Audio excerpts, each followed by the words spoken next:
could just pretend. You and me sitting on a tree. K-I-S-S-I-N-G. Yummy chocolate sauce. Nutty chocolate disc. Hey, daydreamer. New Cornetto disc.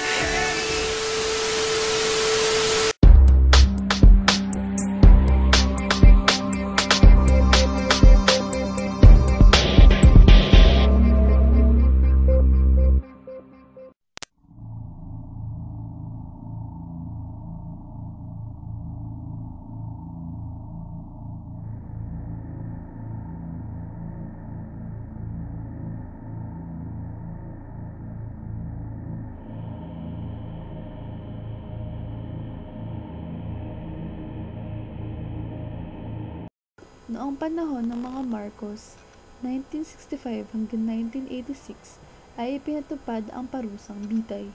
Noong 1987, sa ilalim ng Administrasyong Cory, ay ipinawalang bisa naman ito.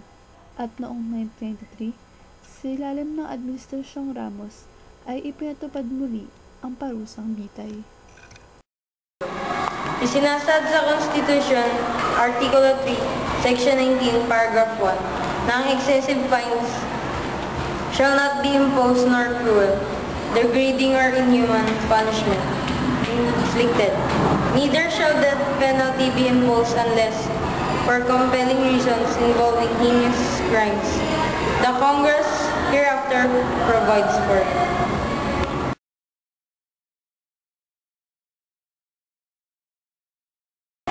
Si Leo Echegaray, isang 38 taong gulang na karpintero, ay nakakarap sa kasong panggagahasa sa kanyang stepdaughter.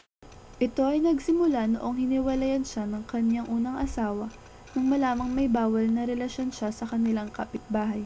Dahil doon, ay sumama rin sa ibang lalaki ang asawa niya kung saan nagkaroon ito ng anak na babae.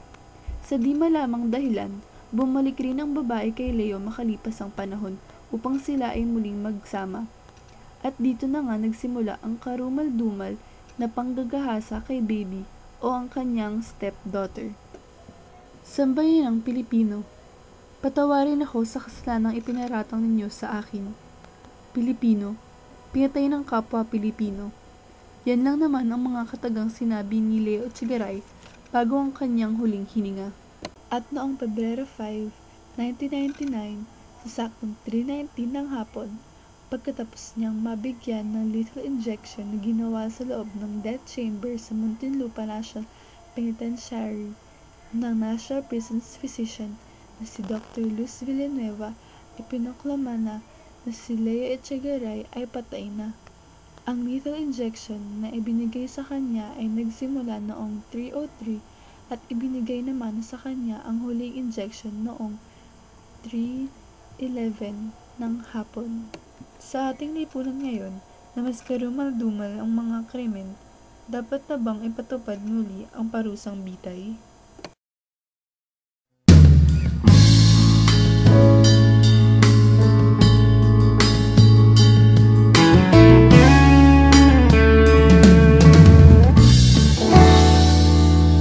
So far away, doesn't anybody stay in one place anymore?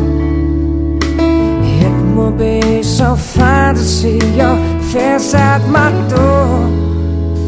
Doesn't help to know you're just time away. Long ago I reached for you and there you stood, holding you, I can't cut on